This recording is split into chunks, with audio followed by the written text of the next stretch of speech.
His son Hudson is now 6 years old, and his daughter Hattie is 2. Hudson loves to read and play soccer. His sister is already planning on going into medicine and can often be found walking around wearing a doctor's coat. You can find more stories of unsung heroes and learn how to submit your own at hiddenbrain.org.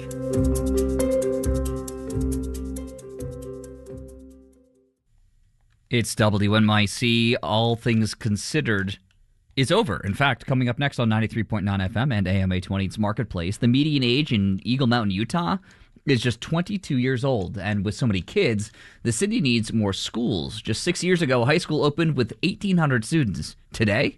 If I would have known we'd be at 3,400 by year 6, I wouldn't believe you. Holy moly. To be honest. A look at Eagle Mountain's economy full of young people. That's coming up next on Marketplace. Normally, this is where I would say we'll be back with All Things Considered at 7 o'clock. But tonight, be sure to join us for the debate for New York City Comptroller. It's the Democratic Party primary debate for the city's top financial position, co-moderated by WNYC's Brian Lair. WNYC supporters include Swan Auction Galleries, with an auction of printed and manuscript Americana on June 12th, featuring 5 centuries of American history through 20th century presidents and civil rights. More at swangalleries.com and on the Swan app. If you believe democracy requires a free press, your station is WNYC, 93.9 FM and AM 820, NPR News and the New York Conversation.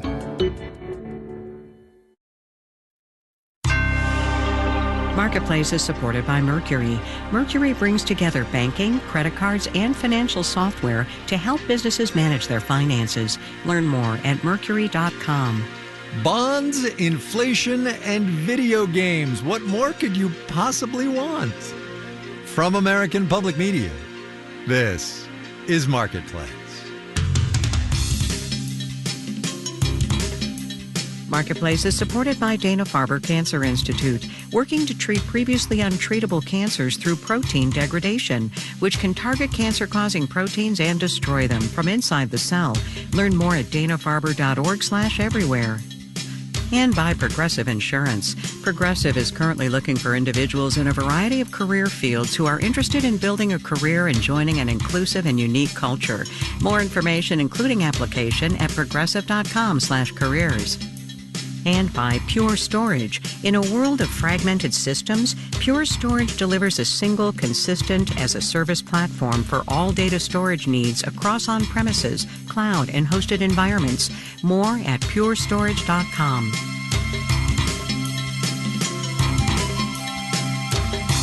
In Los Angeles, I'm Kyle Rizdal. It is Tuesday today, the 10th of June. Good as always to have you along, everybody. We are going to have to borrow, the United States of America, is going to have to borrow another $2.4 trillion on top of the $36 or so trillion we already owe if the GOP's big tax cut bill that Congress is debating gets passed as is. That, in the vernacular, is a boatload of borrowing. The way the government does that, of course, is by selling bonds. And on Thursday, the Treasury Department is going to hold a regular bond auction, looking to sell about $22 billion worth. Notably, though, looking to sell long bonds, 30-year bonds. Of particular interest, no pun intended, is what interest rate buyers of those longest maturity of all U.S. bonds are going to demand. Because, as Marketplace's Sabri Benishore reports to get us going, how that auction goes is going to tell us something about how expensive borrowing is going to be for the government, but also for us. So come Thursday, the U.S. government is going to sell some bonds that last 30 years. And this is a test. Mark Cabana is head of U.S. rate strategy at Bank of America Global Research. The auction is a test of investor interest to see how well that ultimate demand is looking. 30 years, a bond that lasts 30 years, that is an awfully long time to lend anybody money, even the U.S. government, because a lot can change in 30 years. And over the past 8 months or so, investors have started to worry a little more about that. John Canavan is lead analyst at Oxford Economics. The auction this time around is a little bit more important because there just have been increasing concerns about the sustainability of U.S. deficits and whether or not the demand that we have seen historically will be there. Deficits matter to long-term bond investors because they affect interest rates, and interest rates affect how much money investors are going to make. Gennady Goldberg is head of U.S. rate strategy at TD Cowen. If it seems that the U.S. fiscal trajectory is deteriorating, that just means the U.S. is likely to issue more and more debt in the coming years. Investors want to be paid higher and higher interest rates to hold that debt. The bigger the deficits in the future, the harder the government may have to work to borrow money to cover them, the higher interest it may have to pay in the future. But if you're buying a 30-year bond, well, 30 years, that is the future. Long-term bond investors will want higher rates now to cover that future. They already have. They've started demanding almost a full % higher interest rate. The question is, how much more will they want and how soon? Markets are looking for any signs of weakness. They'll look at how much demand there is at this coming auction and where that demand is coming from, and they'll look at what interest rate the market settles on for these bonds. Recently, all of this looks stable, says Bank of America researchers Cabana. Sentiment is not as sour as it has been in relation to recent months. Which is good because whatever interest rates the government ends up having to pay, that sets the rates we all pay for auto loans, mortgages, business loans out in the rest of the economy. In New York, I'm Sabri Benishore for Marketplace. Just so's you have it, should it come up in conversation or something. The yield on the 30-year today, 4.93%. Elsewise, on Wall Street, equities were up. We'll have the details when we do the numbers.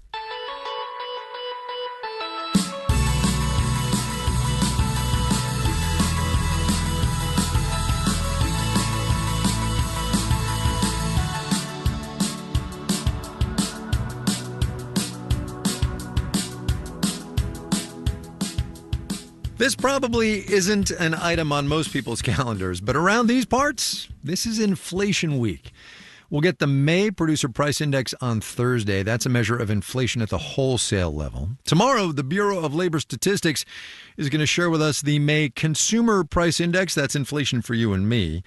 And when that CPI comes out, much attention is paid to the top line number. We do that too. Mea culpa. But down in the CPI fine print, there is a line item that reads commodities less food and energy commodities. That's what's called core goods inflation, the change in the price of goods, except for food and gas and electricity and the rest of the energy industry, where prices tend to be more volatile. All of which I mention, as Marketplace's Stephanie Hughes is about to explain, because that's one of the first line items where tariffs might show up. Economist Leah Brooks teaches at George Washington University. She's also a parent, and her third grader just had an end of the school year party. And every parent bought some small toy plastic item. Her daughter came home with stickers, a little paddleboard and ball, one of those pens with lots of colors of ink. Those are all core goods, and Brooks says a lot of them were likely imported, which means tariffs could now be affecting their prices. Maybe. And it seems like firms are still negotiating with their suppliers. And the tariffs themselves have been changing, appearing, disappearing. Core goods inflation has been mostly flat over the past couple of months, down 0.1% in March, up 0.1% in April. But Morgan Stanley economist Michael Gapin thinks for the May reading, it'll be up 0.3%. We're entering the window, if you will, where goods prices are likely to move higher as firms pass along the fact that they've had to pay tariffs to bring those products into the country. Gapin says figuring out how much of a price increase to pass along to customers is a matter of trial and error. Businesses will tend to absorb some, which weakens profitability, but they'll pass along as much as they can to the final consumer, which means inflation goes up. When core goods prices do go up, people notice. Alan Detmeister is an economist at UBS. You walk into the retailer and you see, they're not having as many sales or they've increased their price on this. And that could make consumers grumpy. Again, George Washington's Leah Brooks. I think the parents in my daughter's class like to be able to buy cheap pens on Amazon. And if those pens get more expensive, it means that parents have to reallocate something in their budget, right? They have to give up something else to buy the cheap pens, or they have to buy fewer cheap pens. In other words, spend more on less stuff.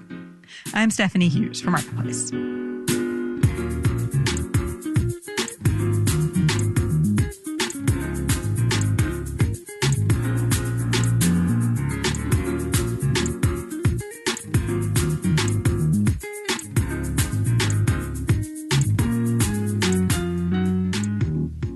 We've We've been in Utah County the past week or so to see what an economy full of young people looks like. It's like a small city emptying out every day, man. But there's plenty of space. Odds are that at some point you've experienced the chaos that is high school pickup time. But this school that ADP Chief Economist Neil Richardson and I visited, Cedar Valley High in Eagle Mountain, Utah, has 3,400 students. And you can see that with cars lined up for blocks and, to be honest, some students speeding through the parking lot themselves. We found ourselves near a newish football field with corporate logos on the sides of the stands from companies like Tyson Foods and Meta. Kids were getting ready for softball practice on a hot and sunny Thursday afternoon as we stopped in front of a campus business. Cedar Valley Jet Fuel Soda Shack. Support your CV students. You know how Utahns love their dirty sodas? Some kind of soda mixed with flavored syrup and fruit and sometimes like half and half. Well, at Cedar Valley High, the students run a soda shop of their own. It's called Jet Fuel. It opens up after school in a little brick building right near that football field. So this is your after-school job? Yeah, basically.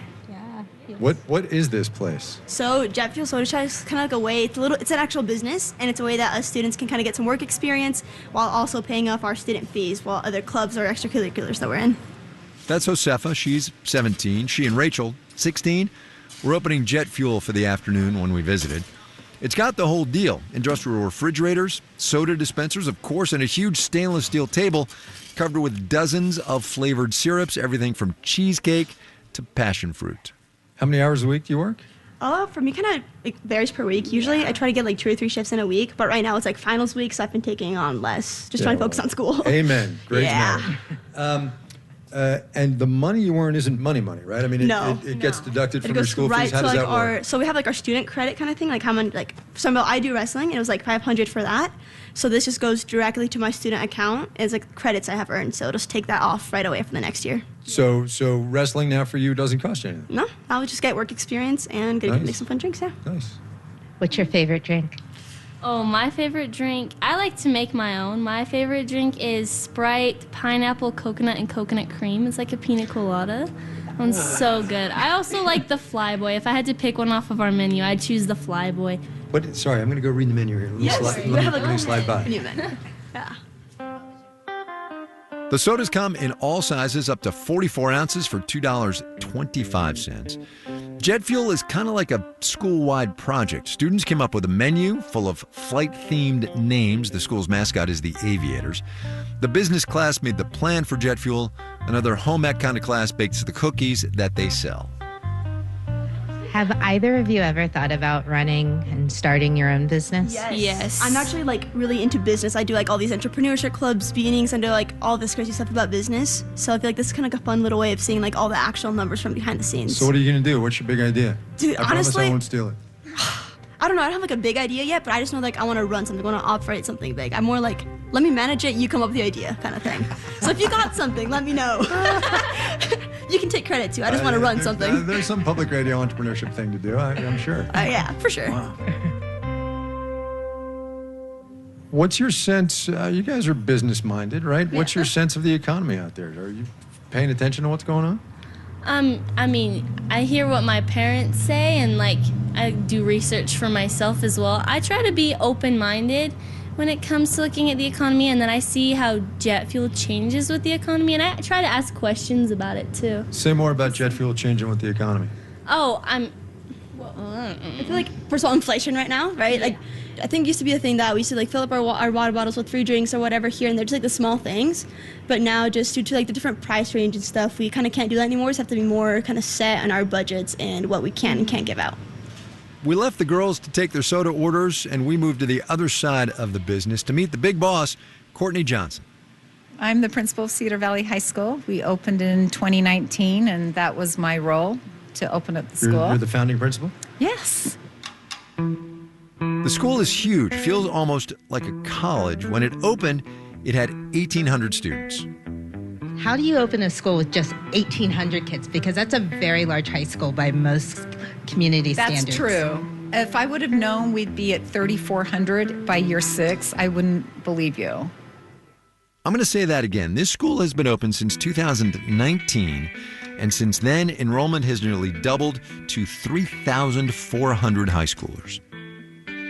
You mentioned that you're surprised by the rapid growth. Oh, absolutely. Just ballpark. How long do you think it'll take before another high school is built in this community?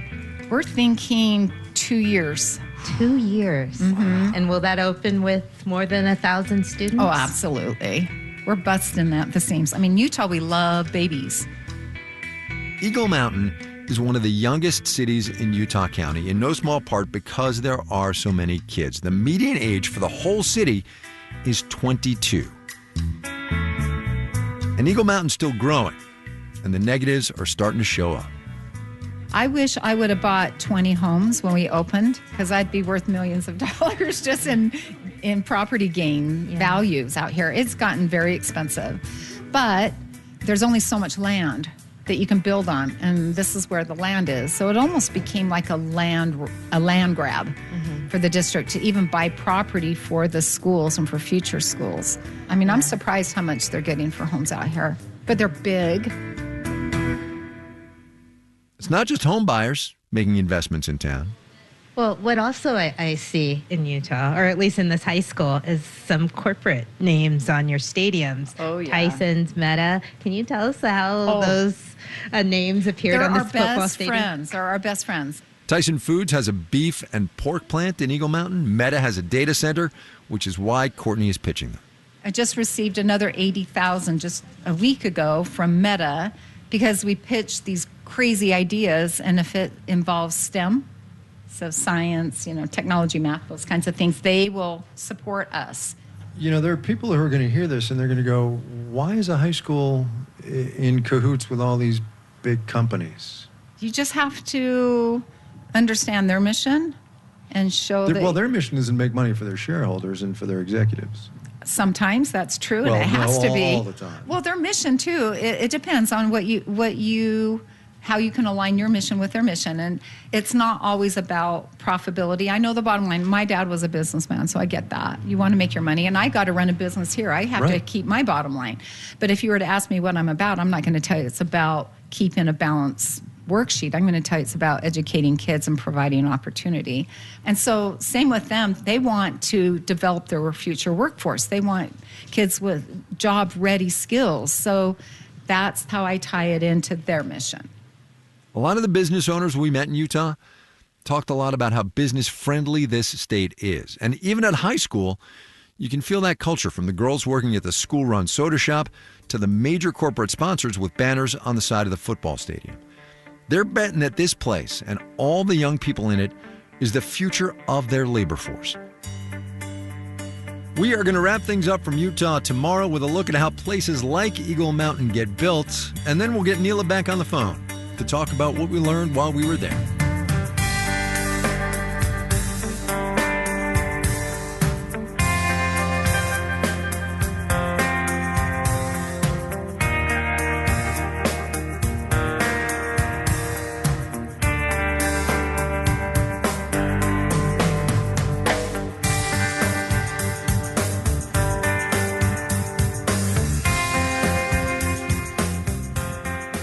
Coming up, to survive, we really need to look abroad. American higher education is a high-value export. But first, let's do the numbers. Dow Industrial's up 105 points today, about 0.25%, 42,866. The NASDAQ picked up 123 points, that's 0.6%, 19,714. The S&P 500 gained 32 points, a little bit more than 0.5%, 6,038. Designer brands. There's a whole bunch of brands in the footwear sector. Keds, Hush Puppies, DSW among them. Today it joined the growing list of companies that have yanked their financial forecast for the year because of... Anybody?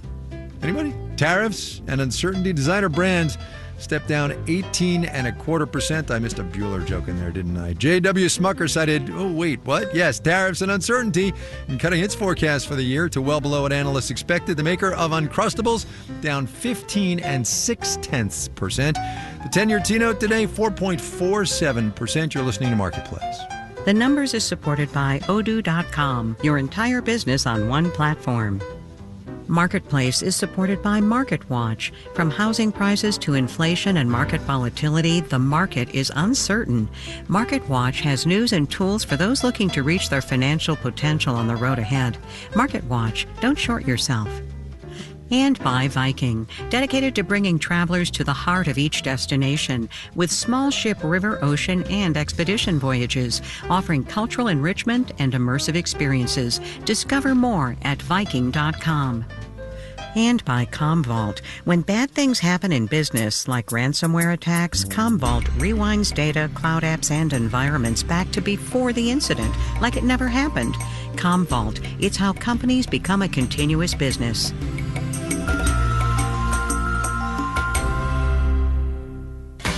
WNYC is a proud co-sponsor of two of the official citywide primary debates. This is Brian Lehrer. Join me and my colleagues at New York One and The City as we moderate a debate for City Comptroller on Tuesday, June 10th. Then on June 12th, we'll hear from Democrats running to be their party's candidate for mayor. It's a big field, and remember, you'll be ranking them. Tune in for the debates tonight and Thursday night at 7 on WNYC. WNYC is supported by Brooklyn Solar Works, a Brooklyn-based solar firm working to bring custom rooftop solar to New York City homes and businesses. Details at brooklynsolarworks.com. WNYC is traveling across the 5 boroughs to ask New Yorkers what you want to hear from candidates for City Hall. We're calling it Word from the Curb, and our next event is in Southeast Queens. Join us at the Black Spectrum Theater in Roy Wilkins Park on Tuesday, June 17th at 4 p.m. You can reserve your free tickets at wnyc.org/events. This is Marketplace. I'm Kai Ryssdal. Video game retailer GameStop reported earnings today. They did worse than expected. Revenues off almost 20%. Though, it does have to be said that video game retailer doesn't really do that company justice anymore. Over the past 5 years, GameStop has launched a now defunct NFT marketplace. Remember those weird crypto token things for everything from art to sports trading cards to real estate? GameStop also became an authorized dealer of sports and hobby trading cards. And just last month, it bought about $500 million worth of Bitcoin. The impetus for those, shall we say, interesting new lines of business was that whole Reddit-driven meme stock craze from early in 2021, if you remember that. And that craze, as Marketplace's Matt Levin reports, is still alive and kicking. A couple years ago, Wedbush Securities' Michael Pachter sat down at a blackjack table at the Bellagio in Las Vegas. He said the card dealer told him that she was 65 at the time, and when he said what he did for a living, analyzed the stock prices of companies like GameStop, she actually told me she took out a line of credit on her house of $100,000 to buy GameStop because her kid told her to. Pachter says about 90% of GameStop stock is still owned by retail investors, non-professionals who still plumb the depths of Reddit threads for financial advice. Meanwhile, the company's stock price has dropped more than 60% from its 2021 peak. But even so, Pachter says GameStop wouldn't have survived this long without investors like that blackjack dealer. Video game players just buy online now. GameStop has been declining in sales by double-digit percentages every year for about the last 7. The big reason the GameStop story really took off was it had a clear villain, hedge funds trying to short the stock. But Dan Egan at the online investment manager Betterment says he's not surprised the meme stock Reddit threads are still pretty active years later. I do think that social media is here to stay, and that is a structural change to how retail investors are going to interact with financial markets. He thinks we'll likely see more meme stock frenzies in the not-too-distant future when a new generation of investors enters the market. They're going to have their own meme stocks, and we'll talk about the cross-generational meme stocks of, oh, I remember when I was a kid, it was GameStop, and for you, I don't know, it's, some AI-related companies. Unclear whether the actual brick-and-mortar GameStop stores will still be around by then. I'm Matt Levin for Marketplace.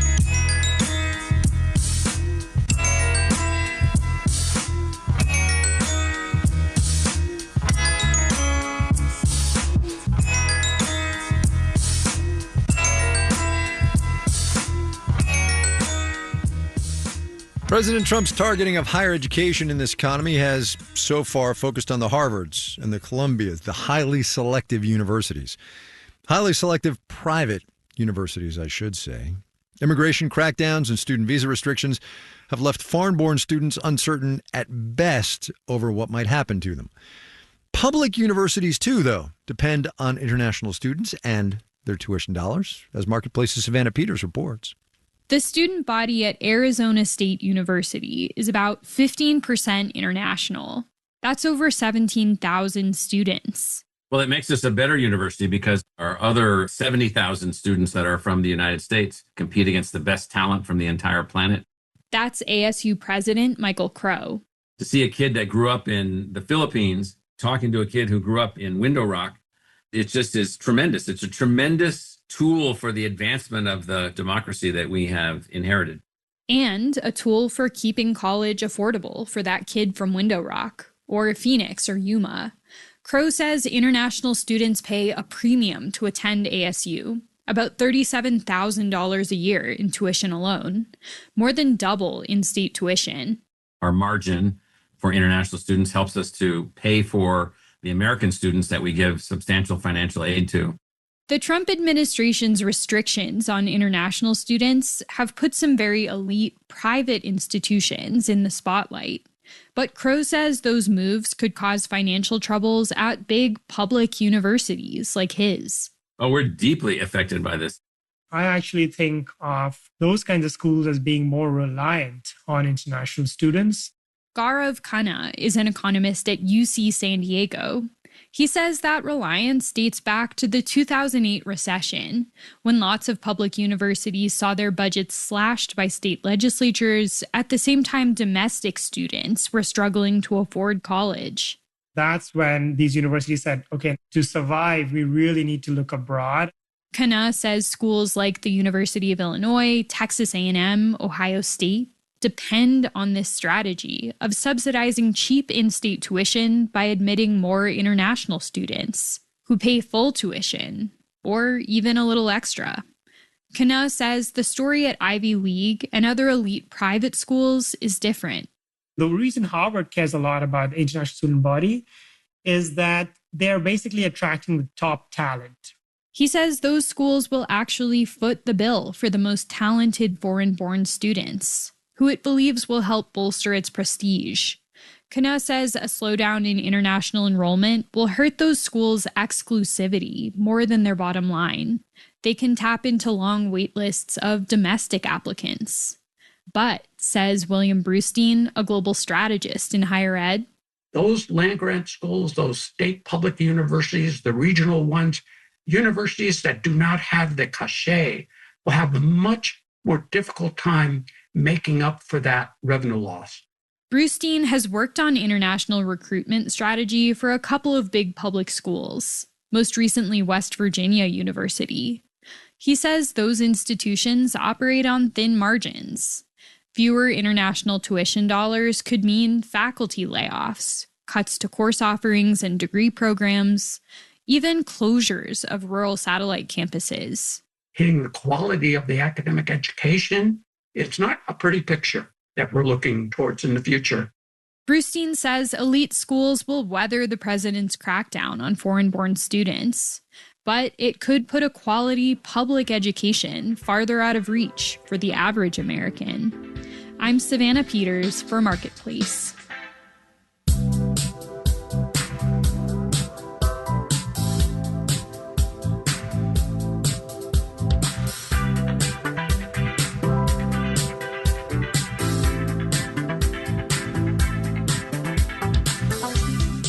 Marketplace is supported by Condor Airlines, offering nonstop service to Frankfurt, Germany from 13 U.S. gateways, with connections in Frankfurt to many worldwide destinations. More information at condor.com. Condor welcomes you aboard. And by Schwab. Schwab knows that investors want control of their financial future. That's why when it comes to wealth management, Schwab is dedicated to giving investors more choices. More at schwab.com. This final note on the way out today, in which the good news is that the World Bank says there is not going to be a worldwide recession because of President Trump's taxes on imports. Instead, we're just set to have our weakest decade of global economic growth since the 1960s because of President Trump's tariffs. That was in the bank's most recent forecast out today. Globally, the World Bank says the economy is going to grow at an annual rate of 2.3% this year. The United States, just 1.4%. That is down from 2.8% for the year 2024. Our digital and on-demand team includes Jordan Manji, Dylan Mietinen, Janet Nguyen, Olga Oxman, Virginia K. Smith, and Tony Wagner. Francesca Levy is the executive director of digital and on-demand. And I'm Kai Ryssdal. We will see you tomorrow, everybody.